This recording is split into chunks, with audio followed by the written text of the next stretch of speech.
नमस्कार। हेलो दोस्तों, मैं वैद्य अनुपमा पात्र आप सभी को इस YouTube चैनल पे पुनः स्वागत करती हूँ। कोरोना वायरस की इस द्वितीय भयावह लहर को देखते हुए इस संबंधी आयुर्वेदीय प्योर ज्ञान को सामने लाना बेहद जरूरी हो गई है। मुनि ऋषियों का निस्वार्थ उद्यम से इस ब्रह्मा प्रणीत आयुर्वेद, जो कि अथर्ववेद का एक उपवेद है, इसको धरती पे लाया गया था। पर आज जब इसकी आवश्यकता है, विभ्रंश रूप में पड़े रहने के कारण आज आयुर्वेद समाज उसका भरपूर लाभ उठा नहीं पा रहा है। यद्यपि मैं पिछले 5 साल से अनवरत उद्यम कर रही हूँ इस विभ्रंशता को सामने लाने के लिए, पर दुर्भाग्यवश अभी तक विफल रही हूँ। अतः 1 सालक्यवीत होने पर भी मुझे बुखार संबंधी इस गलतफहमी को दूर करना पड़ रहा है, अन्यथा हम मरीज को सही समय पे उचित इलाज नहीं दे पाएंगे। अतः आयुर्वेद विद्वानों से मेरा आग्रह है, ये जो दिए गए रेफरेंस के ऊपर पुनः विचार करें, पुनः अवलोकन करें। आपको मेरी समझ की सच्चाई पता चल जाएगी। नहीं तो आज तो घर घर में कोरोना है, तो एक बार इसको प्रयोग करके देखिए। आगे जो समय का सामना हम करने जा रहे हैं वो काफ़ी भयावह हो सकती है। हो सकता है हर मरीज को दवाई उपलब्ध हम नहीं करवा पाएँ, तो अगर ये प्रिंसिपल को साथ में लेते हुए हम चलेंगे तो बहुत ही कम दवाई पे हम मरीज को आसानी से ठीक कर सकते हैं। जिस गति से कोरोना बढ़ रही है, हो सकता है हमारे हेल्थ सिस्टम कोलैप्स हो जाए, पर आयुर्वेद के रहते हुए ये हम देख नहीं सकते। तो अब हम जागरूक हो जाएं अपने भारत के लिए। पहला विचार करते हैं, ज्वर में कब दवाई देनी चाहिए। हम जानते हैं हमारा प्रिंसिपल कहता है, मात्रा कालाश्रया युक्ति सिद्धिर युक्तो प्रतिष्ठिता। मतलब चिकित्सा की सफलता युक्ति के ऊपर निर्भर करता है एवं युक्ति जो है मात्रा और काल के ऊपर निर्भर करता है। भले ही हम उचित दवाई दे दें, अगर सही काल और सही मात्रा में नहीं देते हैं वो निष्फल हो जाता है। तो इसलिए ज्वर में भी दवाई कब देनी चाहिए ये ज्ञान होना नित्यांत आवश्यक है। इस वीडियो में मैं जो भी रेफरेंसेस देने जा रही हूँ वो मुख्यतः सुश्रुत संहिता से लिया गया है और इसके पीछे कारण मैं कभी अगले वीडियो में बताऊंगी। सुश्रुत संहिता उत्तर तंत्र 39 चैप्टर के हिसाब से पैति के बाद जरे देय अल्पकालम समुत्थिते अचिर जरितेश्चापि देयं स्यात् दोष पाकतः। कोई 7 रात्रि बीतने के बाद दवाई देने के लिए कहते हैं, कोई 10 रात्रि बीतने के बाद देने के लिए कहते हैं। पर यहाँ सुश्रुत संहिता के हिसाब से मतलब चाहे वो पैतिक जर हो या फिर कोई भी जर जो कि अल्पकाल से उत्पन्न हुआ हो या फिर ज्यादा दिन नहीं हुआ हो, दोष की पाक अवस्था के बाद ही दवाई देना चाहिए। अगर बिना दोष पाक के दवाई दे दिया जाए तो शरीर में वो क्या नुकसान कर सकता है।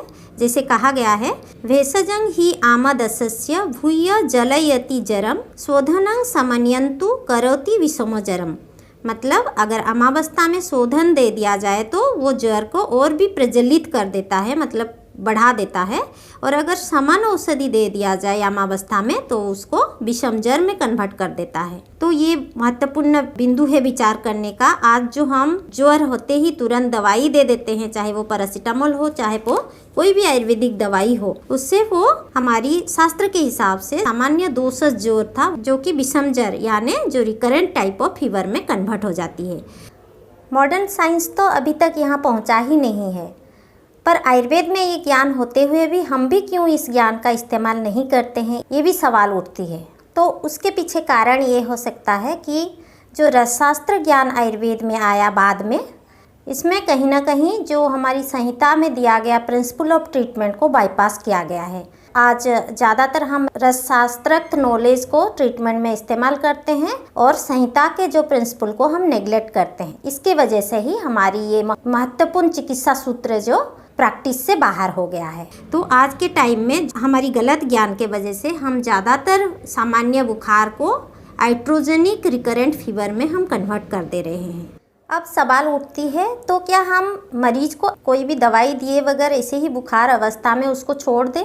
मैं अपनी एक्सपीरियंस से बताना चाहूँगी, जी हाँ, इसको ऐसे ही छोड़ना चाहिए, क्योंकि शरीर में गर्मी रहना मतलब एक प्रकार शरीर में अग्नि बढ़ जाती है और ये अग्नि का काम होता है पाचन करना। तो शरीर की जो आम विष या आम के कारण जो बुखार हुआ है उसको पाचन करने के लिए शरीर का बढ़ा हुआ टेम्परेचर महत्वपूर्ण भूमिका निभा सकती है। इसके ऊपर हालांकि स्टडी नहीं हुआ है, पर ये स्टडी होने के बाद ये सिद्ध अवश्य हो जाएगा, क्योंकि मैं प्रैक्टिस में इस बहुत बहुत ही बार उसको प्रयोग करके देख चुकी हूँ। इवन मैं अपनी 3 साल की बच्ची से लेकर आज तक यही विधि को अपनाती हूँ, जिससे बहुत ही जल्दी बुखार से निजात मिल जाता है। आयुर्वेद एक अनादि शाश्वत ज्ञान है, उसके ऊपर बिना संदेह किए आप्त ज्ञान समझकर इसको इस परिस्थिति में प्रयोग अवश्य कर सकते हैं, क्योंकि ये निष्प्रामाणिक नहीं कहा जाएगा, क्योंकि मैं बहुत ही बार इसको प्रमाण करके देख चुकी हूँ और आपको ये भरोसा दिला सकती हूँ कि आप भी ज़रूर इसको अपना सकते हैं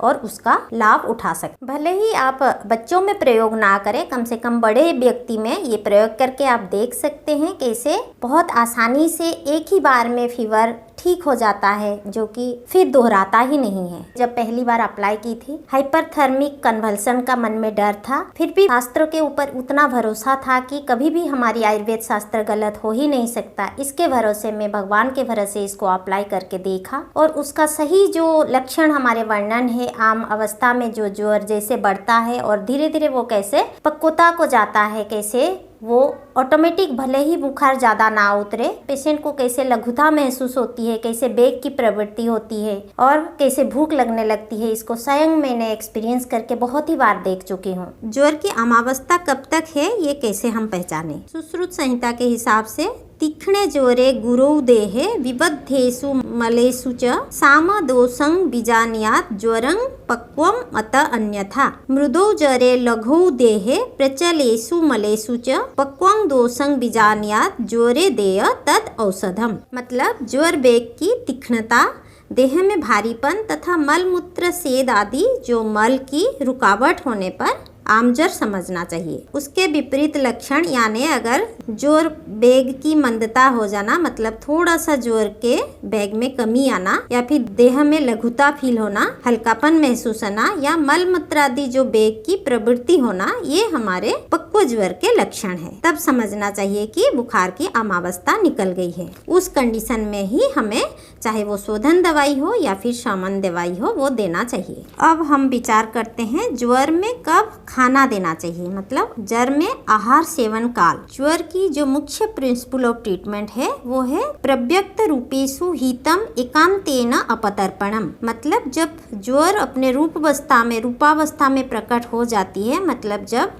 हमें बुखार महसूस होने लगती है, तब निसंदेह अपतर्पण कराना चाहिए। अपतर्पण मतलब होती है जो संतर्पण की ऑपोजिट, मतलब इसमें मुख्य रूप से वमन एवं उपवास को विचार किया गया है। अगर दोष चलित अवस्था में है, मतलब ऑलरेडी पूरा अमाशय कफ से भरा है और उत्क्लेशित, मतलब वो दोष निकलने के लिए तैयार है, हमें उल्टी महसूस हो रही है, तो उस टाइम में उसको हमारे कुछ दवाइयाँ हैं जैसे यष्टि मधु होती है या गर्म पानी नमक पिलाकर उस उत्क्लेशित कफ को निकाल देना चाहिए, जिसके लिए हमारी शास्त्र में कहा गया है आमाशयत्थे दोषेतु स उत्क्लेशे वमनं परम। अगर उसको हम नहीं निकालते हैं, वो शरीर में फिर थोड़ा ज्यादा लंबे समय तक वो हमारी परेशानी कर सकता है। अगर वो उत्क्लेशित नहीं है, मतलब स्तिमित अवस्था में अगर दोष है, तो उसके लिए कहा गया है अनद्ध स्तिमिते दोषे यावन्तं कालम आतुरम कुर्यात अनशनं तावत ततः संसर्गम आचरेत। मतलब जब तक दोष स्तिमित है, निश्चल है, उस कंडीशन में हमें अनशन करना चाहिए, तब तक कुछ भी खाना नहीं देना चाहिए आतुर को।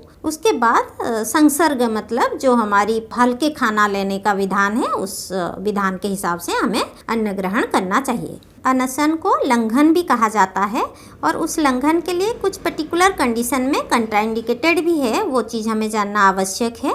जैसे कि कहा गया है न लंघयत मारुतेजे क्षयजे मानसे तथा अलंघ्यात चापी जे पूर्व दीव्रणीय प्रकृतिता। मतलब जैसे कि बात ज्वर हुआ है या फिर क्षय जनित, मतलब धातु क्षय होकर बुखार आया है, या फिर मानसिक ज्वर है, तो उस कंडीशन में तथा दीव्रणीय अध्याय में जो लंघन के लिए कंट्राइंडिकेटेड कंडीशन है, उसमें भी लंघन नहीं करानी चाहिए, जिसमें कि हमारी गर्भिणी, जो गर्भावस्था, वृद्ध व्यक्ति, बालक या फिर दुर्बल व्यक्ति या फिर भीरू जो डरपोक व्यक्ति वो जाते हैं।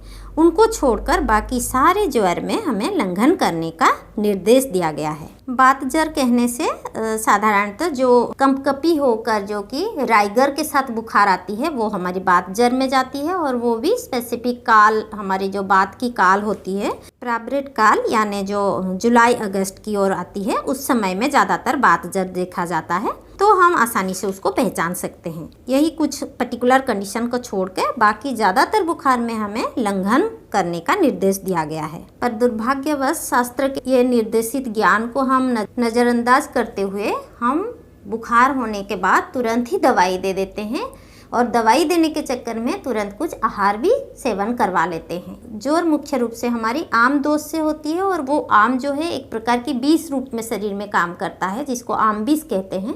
और हम जो तुरंत ही अगर दवाई देने के चक्कर में कुछ आहार, भले ही वो थोड़ा सा बिस्किट हो या कुछ थोड़ा सा भी कुछ दे देते हैं, वो हमारी आम विष को और भी बढ़ा देता है, जिससे कि हमने देखा शास्त्र के हिसाब से वो जो सामान्य बुखार है वो विषम ज्वर में कन्वर्ट हो जाता है। ये जो कंट्राइंडिकेटेड कंडीशन हमने देखा लंघन के लिए, उसमें भी थोड़ा मैं विचार करना चाहती हूँ। अनशन कहने से हम साधारण भाषा में उपवास को समझते हैं। उपवास मतलब जैसे कि हम व्रत रखते हैं, उस टाइम में भूख लगे भी हम खाना नहीं लेते हैं। जो कंट्राइंडिकेटेड कंडीशन है उसमें भी विचार करें तो कहीं भी बुखार आने के बाद तुरंत खाना देना या फिर आहार देना शास्त्र निर्देशित नहीं है। अनशन करना तो भूख लगे तभी नहीं खाने को समझा जाता है। हम तो बिना भूख का भी खाना दे देते हैं, और ये बहुत ही गलत करते हैं हम। एटलीस्ट जहाँ हमारे लंघन या अनशन कंट्राइंडिकेटेड है, वहाँ हम कम से कम भूख लगने तक हमें कुछ आहार नहीं देना चाहिए। वो तो बिल्कुल 20 अवस्था चलती है शरीर की, उस टाइम में खाने को मन भी नहीं करता है। तो उस टाइम में चाहे वो वृद्ध व्यक्ति हो, चाहे वो बालक हो, चाहे वो कोई भी अवस्था में हो, उस टाइम में आहार देना बिल्कुल शास्त्र निर्देशित ज्ञान का खिलाफ है। एटलीस्ट जब बुखार के पेशेंट को भूख लगने लगे तभी हमें दवाई भी देनी चाहिए और आहार भी देना चाहिए। यही हर बुखार में दवाई या आहार देने का उचित काल होती है, और इस काल के ज्ञान के बगैर हम दवाई या खाना पहले ही दे देते हैं तो अनजाने में हम एक सामान्य बुखार को विषम ज्वर में कन्वर्ट कर देते हैं। और ये ज़्यादातर समाज में यही गलत चिकित्सा प्रणाली चालू है।